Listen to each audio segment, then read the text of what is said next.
fuck is that? Yo, what's...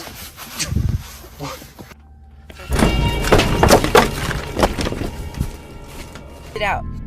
A folded piece of paper, yellowed and burned at the edges. It said one word.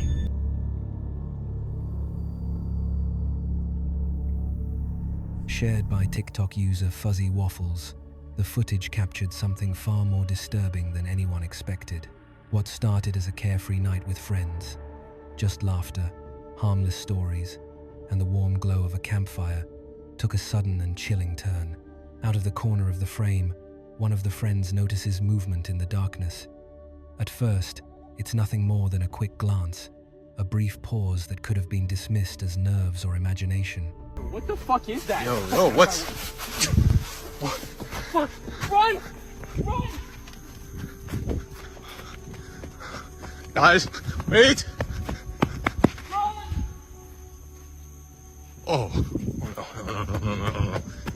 But if you watch closely, you can see it. A figure stands beside their tent as the group erupts into panic and bolts from the scene. It doesn't chase them. It doesn't react at all. It just stands there, silent, still, undeniably present. Guys, wait! Run!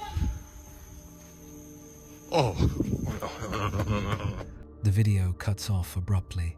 No explanation, no update, only unanswered questions.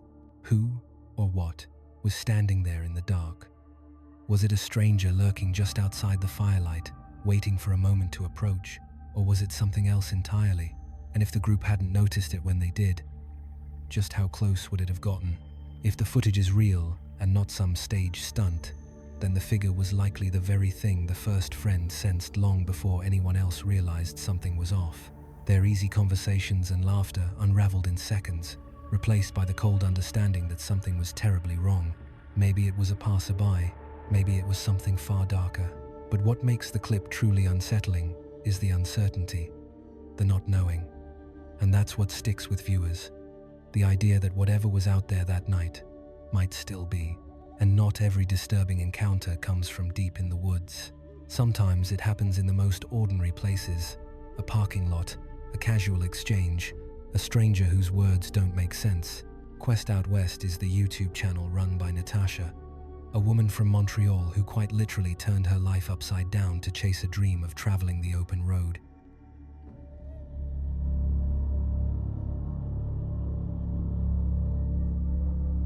In this video, Natasha recounts an unsettling encounter from her second road trip to Ottawa. She and her friend Bev had stopped for the night at a Walmart in Merritt. At first, everything seemed perfectly normal. The massive parking lot was nearly empty, with only a few vehicles scattered far from where they parked their camper. Later that evening, Natasha stayed inside while Bev stepped out to adjust the truck vent. But within minutes, Bev hurried back in, clearly uneasy, before heading out once more. Curious, Natasha opened the door to see what was going on. That's when she noticed a stranger walking toward them. The man appeared friendly enough on the surface, even upbeat, but his behavior immediately set off alarms. He carried a full bottle of urine he never disposed of, rambled through disjointed conversations, asked odd, intrusive questions no stranger should, and lingered far too long. Can I help you? No, I'm just walking over there. Okay. Yeah. I've been living out in parking lots for many years now, Okay. and I've gotten in the well, it's not really necessary to explain. I'm sorry? I'm an old truck driver, Okay. and you can't get up in the middle of the night to pee when you're driving a truck. Okay. So you use a bottle. Okay. So then you dump the bottle beside the road somewhere. Uh-huh. The whole thing is a little bit embarrassing. I don't really need to explain myself. No, it's fine. I met an old trucker once who said that after 20 years he persuaded his wife to take a trip with him. Uh-huh. At the end of the trip she told him, "I'm never going to do that again. Okay. I could put up with the way you work 15 hours a day, with the horrible people you have to deal with the way you sleep with a gun under your pillow, with the filth and the crowding and the noise, but I can't tolerate the way you roll on your side and pee into a bottle. Right. Have a good night, sir. Have a good night. Good night. Are you guys traveling for long, or that's? Well, it depends what our boyfriends say. So, bye. Bye. Have a good night.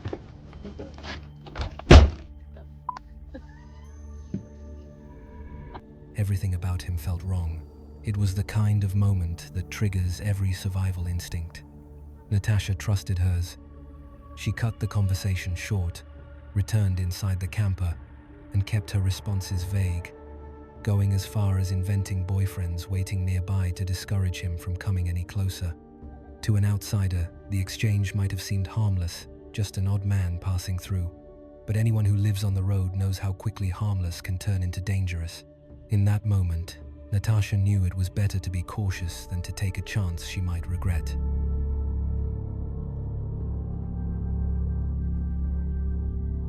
Tim Morasov is a creator from Russia, known for diving headfirst into places most people wouldn't dare to step into. Abandoned homes, collapsing ruins, buildings whispered to be haunted by forces darker than memory. These are the settings he willingly walks into. His videos are never casual explorations. They're confrontations with whatever waits in the shadows, armed only with cameras, equipment, and a relentless determination to uncover the truth. And in this video, Tim takes on one of his most dangerous challenges yet, spending an entire night inside a house long believed to be plagued by something far more sinister than silence. Сейчас это вот еще все и сломаю эти иглы.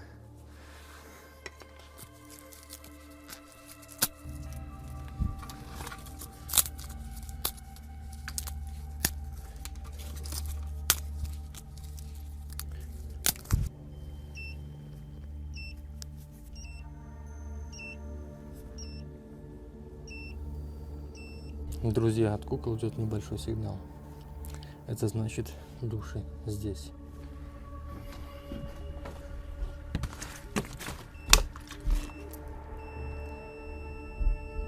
Оно здесь.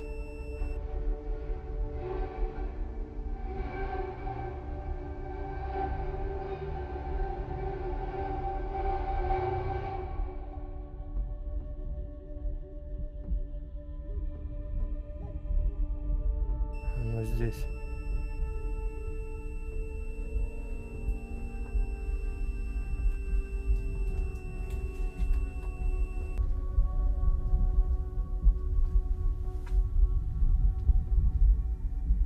Твоя душа будет моей куклой. Кто ты? Назовись. Я не боюсь тебя.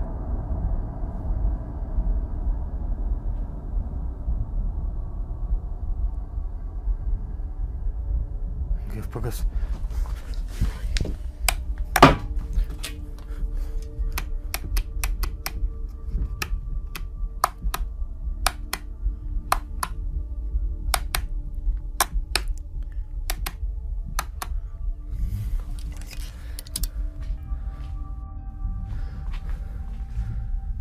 Что произошло, я не понимаю.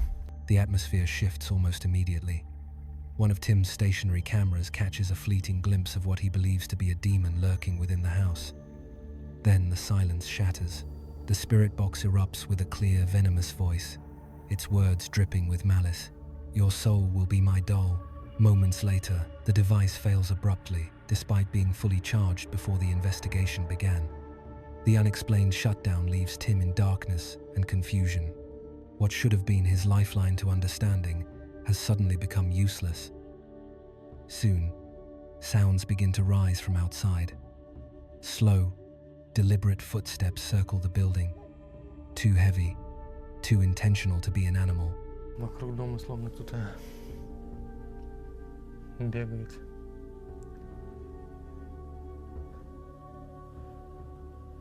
Я подозреваю, что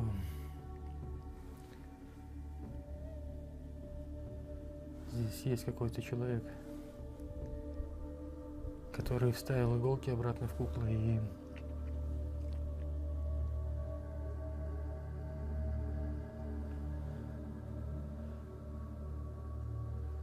я котором говорили души.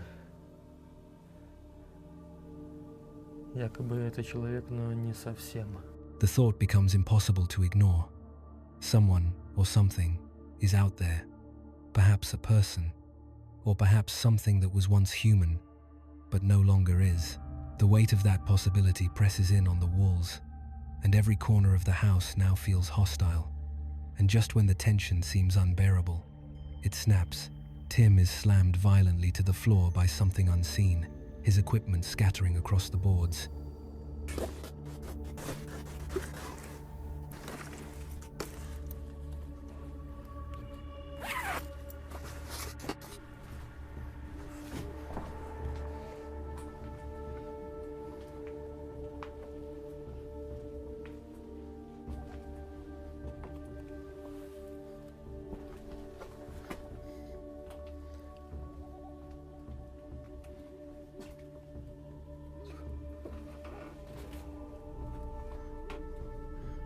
Слушай.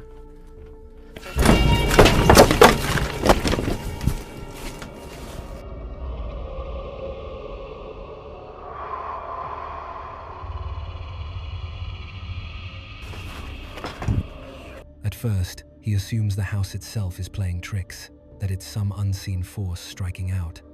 But when the footage is reviewed later, the truth grows darker. A shadowy figure moves behind him, blurred, distorted, but unmistakable, completely unaware of what his cameras had captured.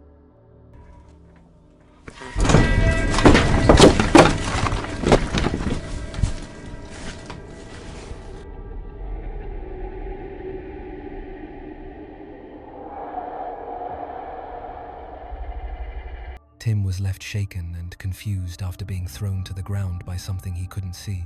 But instead of retreating, the experience only fueled the suspicion he had carried all along, that something demonic was dwelling in this place. He began a ritual, pouring holy water over the dolls and reciting every prayer he knew. With each verse, the house seemed to resist. Shadows crawled closer. Voices hissed threats. The air thickened around him. By the time he reached the final doll, the atmosphere had turned violent. And when the last words left his lips, silence returned. Not the silence of safety, but of something holding its breath. The house felt emptier, yet somehow more aware. His tools had failed. His protection felt thinner than ever, and the night stretched endlessly ahead. But what do you think? Was this house truly as haunted as Tim believed?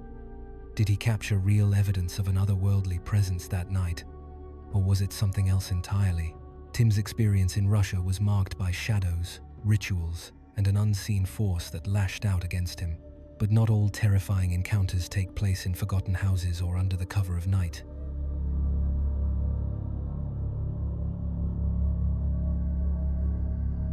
Bunny and Beyond Van Life is a channel run by Bunny, who documents her journey of living full-time in her van while exploring North America. Her videos often capture the quiet beauty of boondocking, the solitude of the desert, and the freedom of life on the open road. But in this video, while parked alone in the Arizona desert, Bunny experienced something that left her profoundly unsettled. She stumbled upon a trail that didn't appear on any map. No name, no pin, no satellite record, just a faint path winding through the ridges, the kind of place her instincts screamed she shouldn't follow. And yet, curiosity pulled her in. I found a trail that doesn't exist on any map. No name, no pins, no record. But something about it felt off.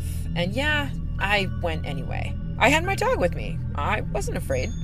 It was deep in the desert. I was boondocking solo when my GPS glitched and showed a faint path cutting through a ridge. No signs, no warnings, just a barely there trail. So I followed it. Everything got quiet, like the air was holding its breath. There was wind, but no birds, no bugs, just the crunch of my boots. Just a pile of rocks, a small cairn. Something was tucked beneath it. I pulled it out. A folded piece of paper, yellowed and burned at the edges.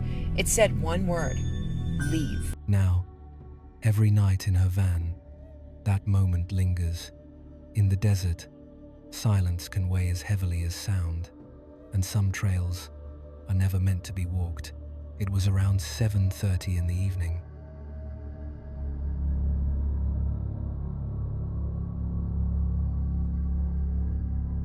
Brian's Paranormal Travels is a channel built on quiet intensity, where the supernatural isn't sensationalized, but explored with patience, care, and a steady respect for whatever may lie beyond explanation. Brian's approach has always stood apart. He doesn't recklessly chase every shadow, nor does he exaggerate every flickering light. He listens, he observes, he allows the places themselves to speak. This time, his journey brought him to Amsterdam, just outside the city, beyond the canals, the crowded streets, and the pulse of modern life, stood something nearly forgotten. A cemetery known locally as the House of Question. It's a place rarely mentioned, where memory has been allowed to fade and time seems to sink heavily into the earth. That night, Brian set up his tent nearby, ready to spend hours documenting whatever atmosphere lingered there. His plan was simple: explore during the day, record what he found, and test whether the eerie legends tied to the property carried any truth. But the deeper he walked into those overgrown paths, the more he realized this would not be an ordinary investigation. Every time Brian shifted direction, the man did the same. Every pause was mirrored. The stranger's presence was unyielding, his stare fixed, cold, and territorial. All these overgrown graves, just look how nature is taking it back. How incredible. Oh, I was just walking here and I got some hits on the EMF. And it's kind of like I get this sense when I'm walking that I feel a sense of cold and eeriness in a way. Hard to explain. Like right now, I'm sincerely got chills. And I looked down and I saw the EMF going off.